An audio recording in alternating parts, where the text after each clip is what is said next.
Let me tell you something most people won't. The world doesn't care about your peace. It feeds off your reaction. The more emotional you are, the easier you are to control.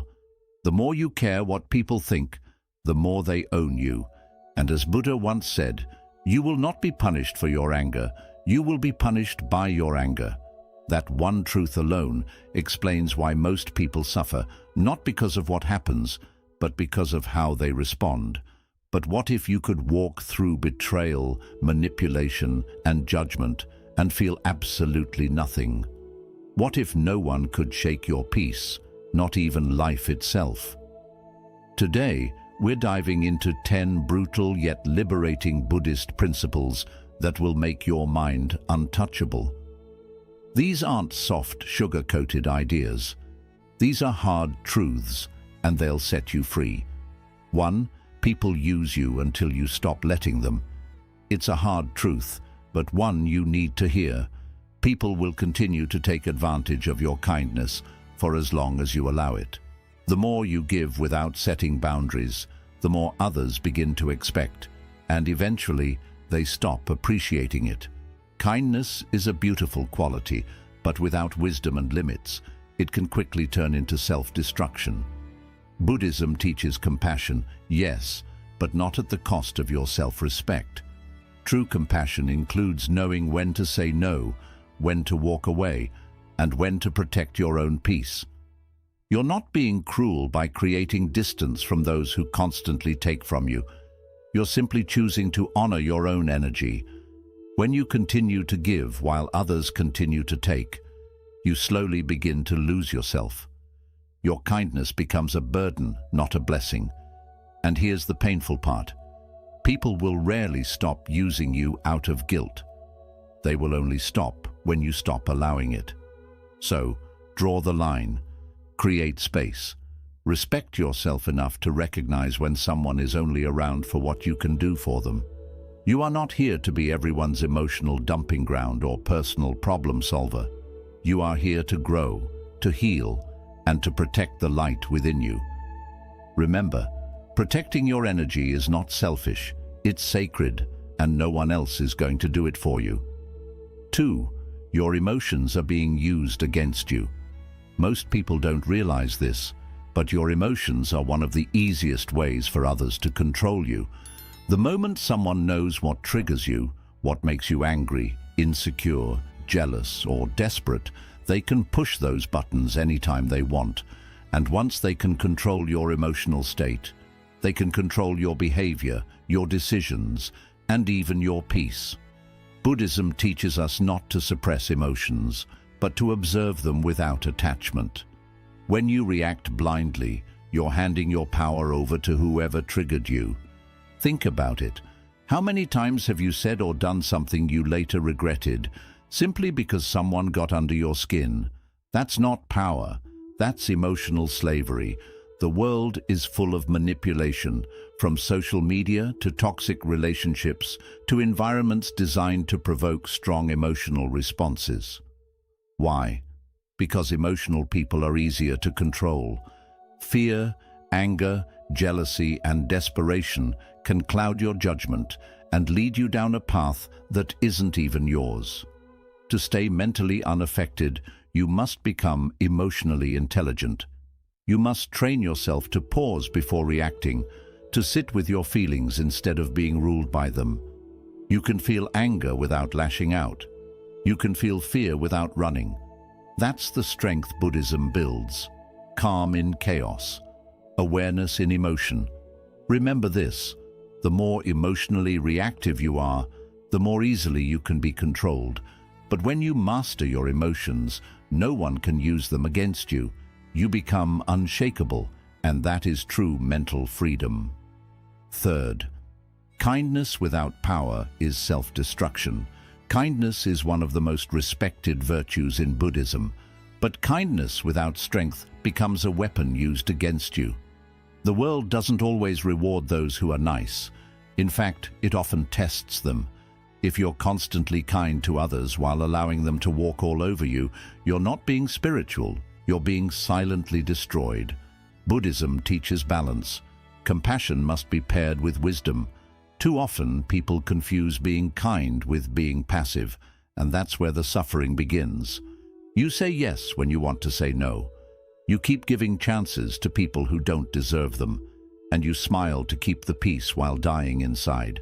That's not enlightenment. That's emotional self-betrayal. Here's the truth. Not everyone deserves your kindness.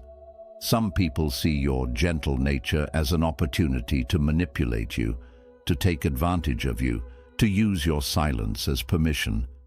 And unless you learn to balance kindness with boundaries, your good heart becomes a target for those who seek to drain it. Being truly kind doesn't mean you allow people to disrespect you. It means you help where you can, but you also walk away when needed.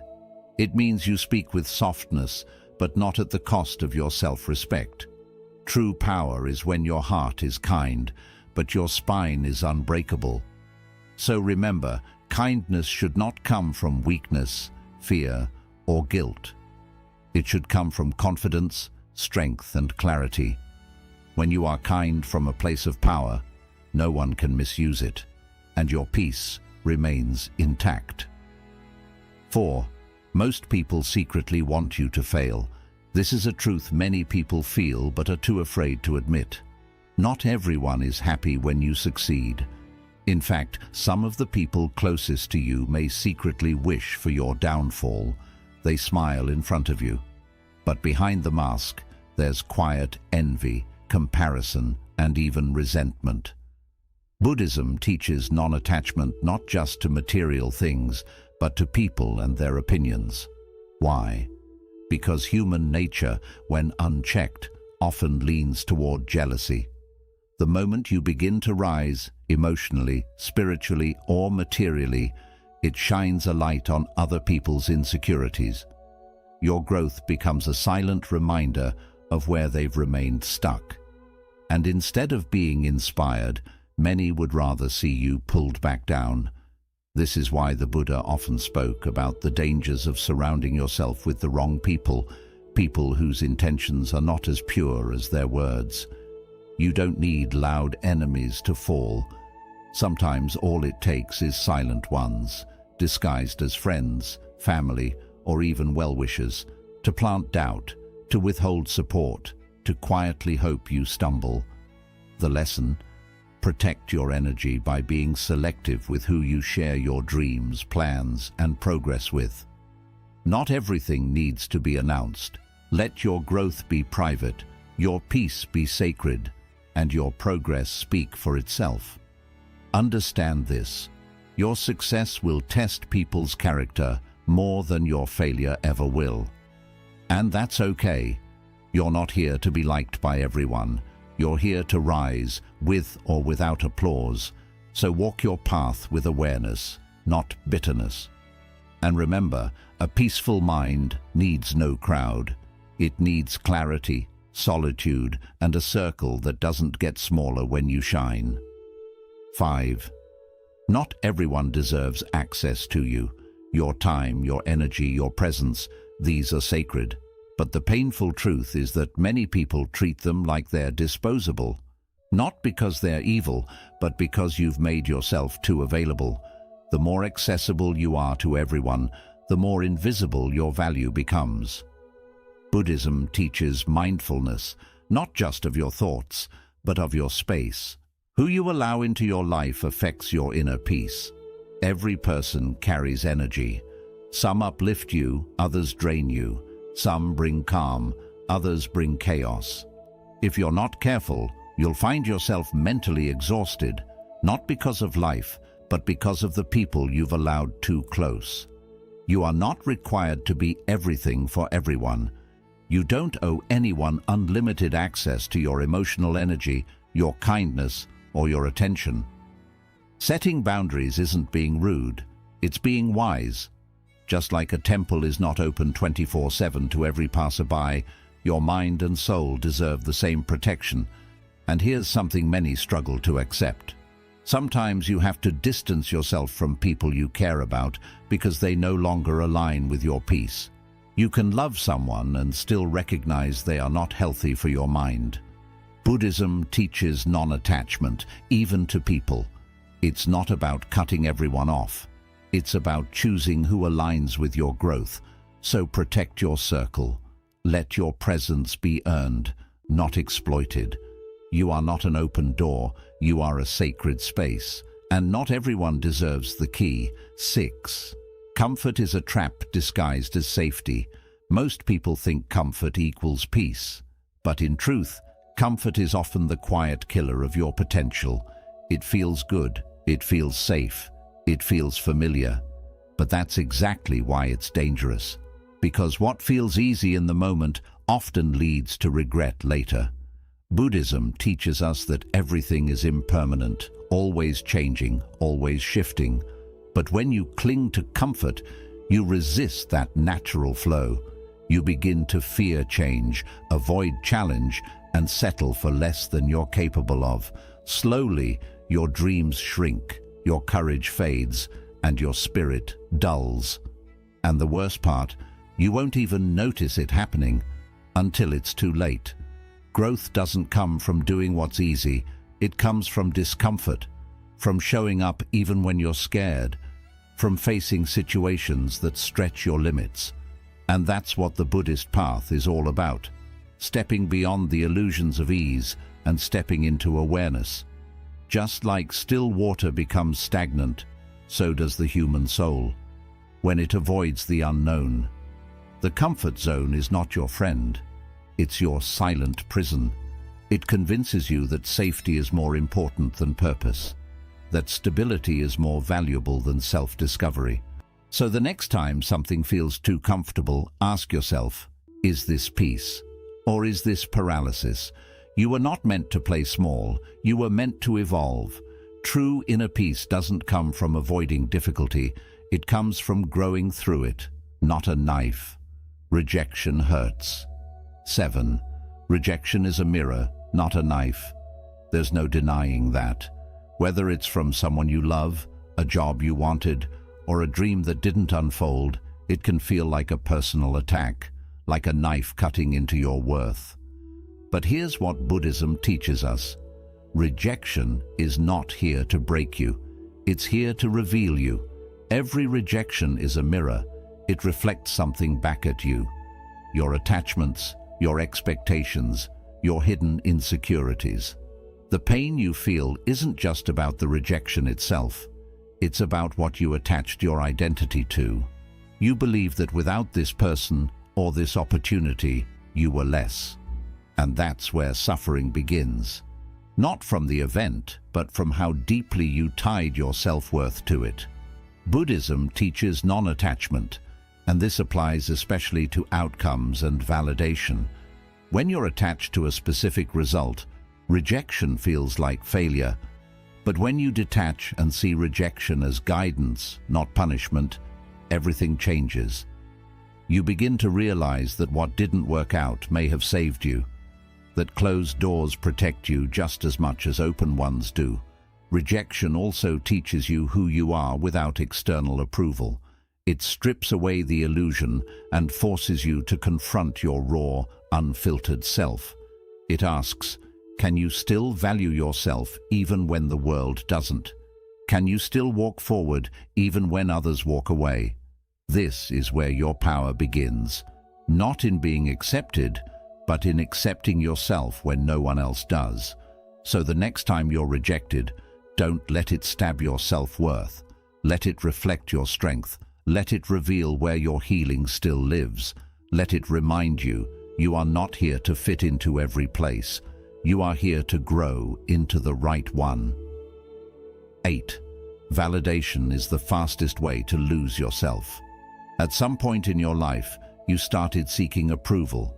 Maybe as a child, trying to win a parent's attention. Maybe at school, trying to fit in.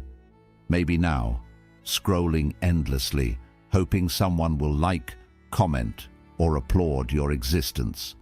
It starts small, harmless even, but it grows silently, and before you know it, your self-worth isn't coming from within anymore. It's coming from outside sources that you can't control. That's the danger. You begin to trade your authenticity for applause. You wear masks to be accepted. You adjust your personality to be liked. You hold your tongue to avoid judgment. You post what people want to see. You say what others want to hear. And in that quiet exchange, piece by piece, you disappear. Buddhism teaches us that freedom begins when we stop clinging. And one of the deepest attachments is the attachment to being liked, to being approved of, to being told you're good enough. But here's the truth. If you constantly seek validation, you're living a version of your life that isn't even yours. You're building your identity on shifting ground, other people's moods, opinions, biases, and insecurities. And that foundation, it will collapse. Because no matter how hard you try, you will never be enough for people who don't even know who they are. Ask yourself, what parts of me have I silenced just to be accepted? What dreams have I buried to stay normal? What truths have I hidden because I feared being alone? That's how you lose yourself, not all at once, but in small daily compromises. Validation is a trap because it feels good temporarily. It gives you a dopamine hit. It reassures your ego, but it also makes you a prisoner of people's approval. And the day they take it away, which they always do, you're left empty, anxious, and unsure of who you even are without their applause. Buddhism teaches us to walk the middle path, a life of balance and awareness. It doesn't say we shouldn't appreciate praise, but it warns us not to become dependent on it. Because the person who stands in their truth without needing to be understood is free. The day you stop chasing validation is the day you begin to heal. You begin to speak your truth, even if your voice shakes. You begin to live your purpose, even if no one supports you. You begin to dress, think, speak, and exist in alignment with your soul, not society. And that right there is where peace begins. You don't need to prove anything to anyone, not your worth, not your intelligence, not your goodness, not your success. You are not here to be universally liked. You are here to be deeply, unapologetically, fully yourself. The moment you stop needing their approval, you reclaim your power. And the world, it might resist you at first, but eventually it will respect you. Because people may like you for your performance, but they'll remember you for your authenticity. 9. Silence makes you dangerous. In a world addicted to noise, silence is rebellion. Look around. Everyone is rushing to speak, to argue, to prove a point, to post their thoughts, to be loud enough to be noticed. But the more people speak, the more they reveal their insecurities, their desperation, and their lack of control. Buddhism teaches something radically different. The most powerful voice is often no voice at all, because silence isn't the absence of sound, it's the presence of power. When you are silent, you are not withdrawing. You are commanding. You are telling the world, I don't need to convince you. I know who I am. That calmness in the face of chaos, that stillness in the middle of conflict, it terrifies people. Because silence removes the game, it removes the reaction, it removes the control others try to have over you. You become unreadable, and unreadable people cannot be manipulated. Let this truth settle deep. The louder someone is, the more they reveal. They expose their fears, their insecurities, their emotional wounds. But the one who stays quiet, they remain in control. They reveal nothing, and in that nothing, they possess everything. That's why silence is feared, because it forces people to deal with themselves, with their guilt, with their intentions, with the discomfort of not being able to predict or provoke you. Buddhism teaches us to respond, not react, and sometimes the best response is no response at all. Not because you're weak, but because you've elevated beyond the level of the conversation. You don't argue with fools. You don't correct every lie. You don't chase down every misunderstanding. Why? Because peace is more valuable than proving a point. When you practice silence, you protect your energy, your mind, and your spirit. You no longer waste time explaining yourself to people who never cared to understand you. You don't drain yourself defending your actions to those who've already made up their minds. You stop performing for a world that's not even paying attention. And what happens next? You begin to observe more. You begin to understand human nature more deeply. You start hearing what's not being said. You see people's motives. You recognize manipulation. You sense dishonesty without a word being spoken. Why? Because silence sharpens intuition. You move differently. You no longer react to petty drama, shallow opinions, or emotional bait. Your presence becomes rare. Your energy becomes untouchable. And your silence, it speaks volumes. It says, I don't need your validation. I am not here to argue. I choose peace over pride. I am listening. I am watching. And I see more than you think. People will begin to wonder, why aren't you reacting? Why aren't you defending yourself? Why does nothing shake you anymore? And the answer is simple. You've mastered the art of detachment. You've learned to protect your inner peace. And you've realized that not every battle deserves your sword. Because sometimes the most powerful thing you can say is nothing at all. So stop speaking to be understood. Stop reacting to be respected. Start choosing silence as your weapon. And watch how the world changes its tone when you no longer play their game. That's not silence from weakness. That's silence from mastery. 10. Detached like nothing is yours. If there's one truth Buddhism teaches with unwavering clarity, it is this. Clinging is the root of all suffering, yet we cling to everything. People, money, titles, identities, dreams, relationships, routines. As if they are permanent fixtures in a world that is always changing. But nothing is truly yours. Not your success, not your possessions, not even the people you love. Everything you hold today can disappear tomorrow, and often it does. This isn't meant to be depressing, it's meant to set you free, because when you truly understand that nothing belongs to you, you stop fighting so hard to keep what was never yours to begin with. You stop breaking down every time life takes a turn. You stop begging for things to stay, and you start flowing with what is. That is detachment. And it's not cold, it's not careless, it's not giving up. Detachment is choosing peace over possession. It's loving without owning. It's working without obsessing. It's living without fearing what might leave. Imagine holding sand in your hand. If you grip it too tightly, it spills through your fingers. But if you hold it gently, it rests peacefully in your palm. That's how life works. The more tightly you try to control things, people, outcomes, situations, the more they slip away. We suffer because we convince ourselves that things are supposed to stay. But the truth, everything in this life is borrowed. Every smile, every sunset, every friend, every moment of joy, all of it is on loan. The only question is, will you enjoy it while it lasts? Or will you suffer when it's gone? The Buddha taught that attachment is not love.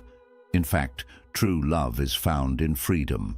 When you love someone but insist they stay or change or meet your needs, that isn't love.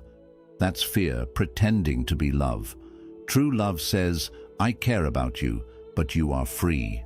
I won't trap you in my expectations. And this doesn't just go for people, it also applies to your goals. You can give your all for your dreams, but don't hold on too tightly, because when life chooses a different direction, holding on to what you wanted only brings pain. You have to be like water, ready to bend, to move, to believe. Here's a truth many people avoid. The more tightly you grip something, the more it hurts when life says it's time to release it. And life will say so. People will leave. Plans will fail, things will break down, and it's not against you, it's just how life works. That's why detachment is the deepest form of spiritual strength. Not because you stop loving, but because you stop hurting from the loss. You've already accepted that everything is temporary. So what does it mean to live with detachment? It means you can love someone deeply and still let them go when it's time. It means you can enjoy money without being afraid of losing it. It means you can feel proud of what you've done, but still feel complete without it. It means you live in this world fully, beautifully, and with passion, without letting it take control of you. And that's the key. When you stop holding on, you stop being controlled. You're no longer a prisoner to what walks away. You stop breaking down from change. You stop falling apart over things beyond your control. You become calm, strong, and steady. Not because nothing touches you, but because you no longer try to hold what was never truly yours. And in that freedom, you finally breathe. You see life with fresh eyes, not as something to own or fight, but as something to live moment by moment, without holding on, without fear, without struggle. Because now you understand, everything that comes is here to teach you, and everything that goes is here to set you free. So let go, as if nothing belongs to you, because in truth, it doesn't. But in that space, you'll discover everything. 11. Heal quietly. Not everyone should see your pain.